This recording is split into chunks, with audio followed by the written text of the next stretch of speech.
All right, so let's go ahead and play around with some of these methods. So to do this, I'm going to go ahead and drag this over. And we're going to go ahead and play around in here, okay? So let's just go ahead and just make some sort of a string. We'll call it my string, okay? Not very meaningful, but since we're just demonstrating, we'll just do this. Okay, so the first thing we're going to test is alphanumeric, okay? So it should return true if it contains alphabetic letters or digits, okay, and nothing else, okay? So we have some alphabetic letters and some digits, okay? So let's go ahead and print my string, and then we're going to use dot notation, right? And we're going to look for is alphanumeric, okay? So we're going to see if that gives us a true. So let's run that, and it gave us a true. Now let's add an exclamation point in there, and we can see now it is false because I don't have just alphanumeric in there, okay? Now we can also test is alpha by just eliminating these characters and making sure it's just numbers. So is alpha, and we can hit that, and it's giving us alphabet. Sorry, I did is digit. So we're just going to do alphabet, and here we go. It gives us a true.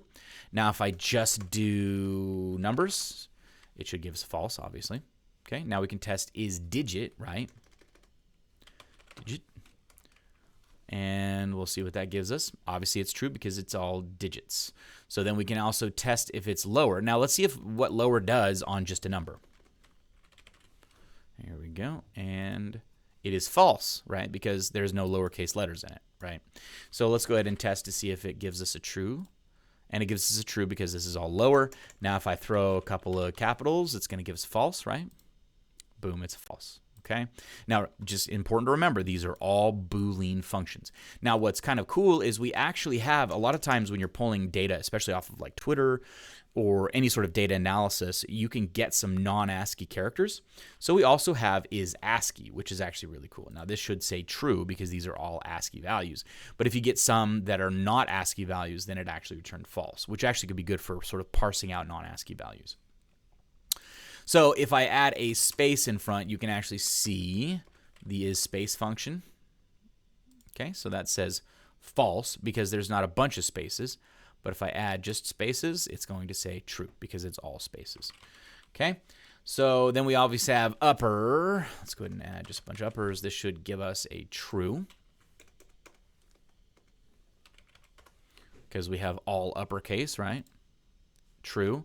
Now if I add a lowercase, false. Okay. All right. So those are those true false sorts of methods. So again, this is to test everything out, figure it out, just to sort of probe the user input, make sure that you have all ASCII characters, make sure it's either upper, lowercase, alphanumeric, whatever. So you can actually test and mess with things like that and make decisions based on what the input is, okay? Now, we also have the string methods that actually manipulate, quote-unquote, manipulate the string, right? So that means it's going to do something to the string, or it's going to copy the string, do something to it, and then pass back the copy, okay? Because we remember strings are immutable. So let's go ahead and just make everything lower.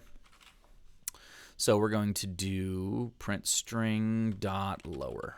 Okay, now what that's going to do is it's going to return the string that is lower. Okay, see how that's Adam? So now what I can do is I can actually test to see if Adam, if quote unquote small lowercase Adam, equals my string dot lower. Whoops, if I can spell it. Then I can actually do print match.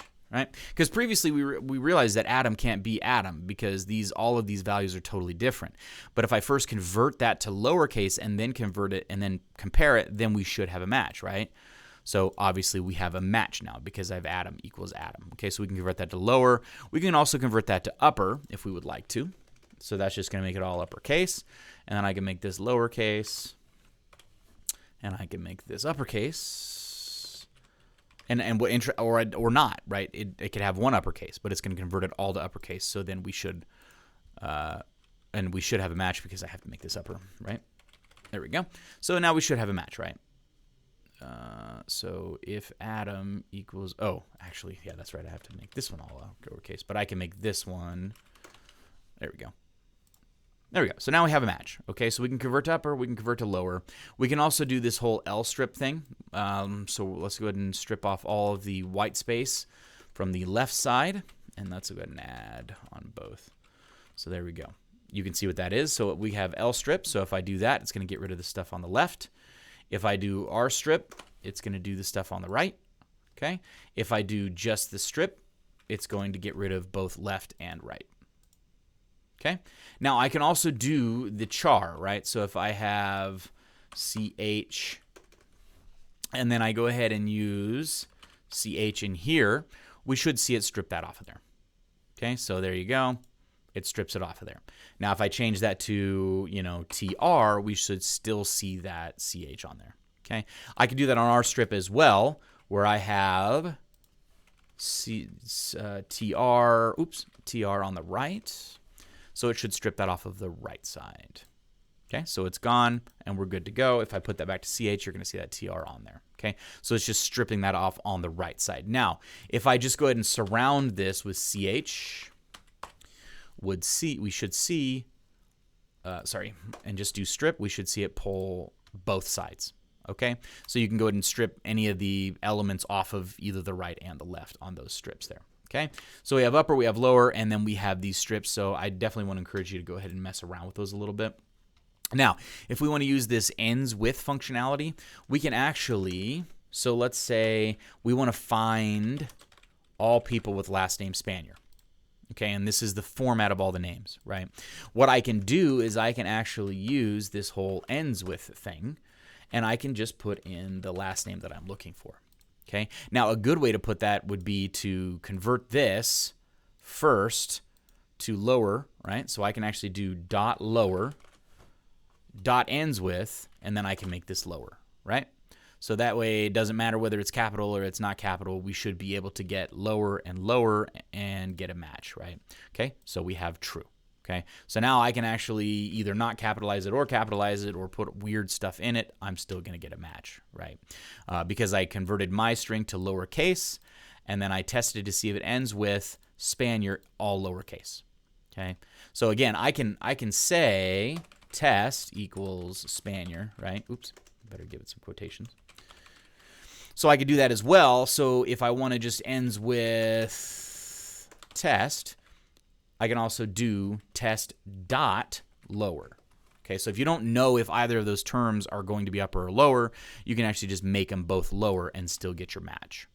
Okay, so I want you to think about that a little bit. Convert one string to lower, convert the other string to lower, and then compare them. Okay, so I could do the same thing if I want to match the first name. Okay, and I want to go ahead and do starts with. Whoops, and then it added a bunch of extra stuff there. Okay, so now with starts with, obviously it starts with Adam. Okay, if it starts with John, that should give me a false because it doesn't start with John. Okay, so that's your starts with and ends with functionality. Now, if I want to find some sort of a substring, we can also do that sort of a thing. So let's go ahead and print my string dot find, and we're going to look for Adam. Okay, just see if we can get that out of there. Okay, and with that, it's going to search with it, and it's going to return the lowest index of the. So this is not a true or false, just so you know.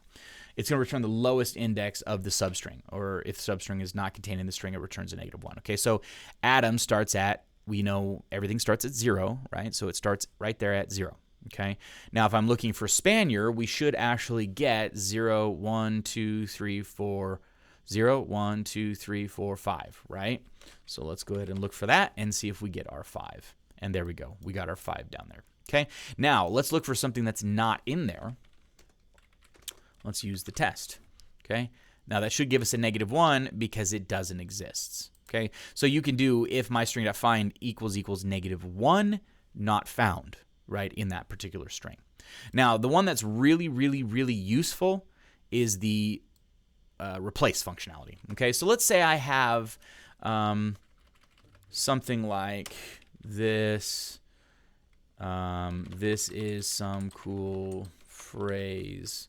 And then I've got and this and this, right? So I've got some random stuff in there, and I want to parse this out, and I want to make it more uniform, right? So we can kind of pull some of these things together and do that. Okay, so first and foremost, I want to replace all those spaces with underscores. Okay, so I can do a my string.replace, and I want to go ahead and get rid of the spaces, and I want to replace those with underscores. Okay, so there is the underscores right there. So now I have officially replaced that, and if I go ahead and print that, you're going to see all the underscores. Now I can do dot replace again, okay, and I can go ahead and get rid of that tilde, okay, and I want to go and replace that with, I don't know, a dash. Oops. Okay, so now when I print that, I can see that that tilde is a dash, and I can also do a replace on that and. Okay, so I can do dot replace, and I can do the and let's say I want that to also be a dash. Okay, so now that and is a dash. Okay, let's say I just want to get rid of the exclamation mark. I can do another dot replace. See how I'm just piling everything together on this? Now you can split it all out as well if you would like to, and I just want to get rid of it, so I'm not going to replace it with anything. Okay, so now I have this nicely parsed information here. So then I want to just go ahead and clean that up by making it all lowercase. And there you go. Now you've been able to parse this string and convert it into something that you could probably save as a potential file. Okay? All right, so that's the replace methodology. So again, you have the ends with find, replace, and starts with functionality. All right, so that's about the end of this video. We're going to jump in and go ahead and complete this chapter here in the next video.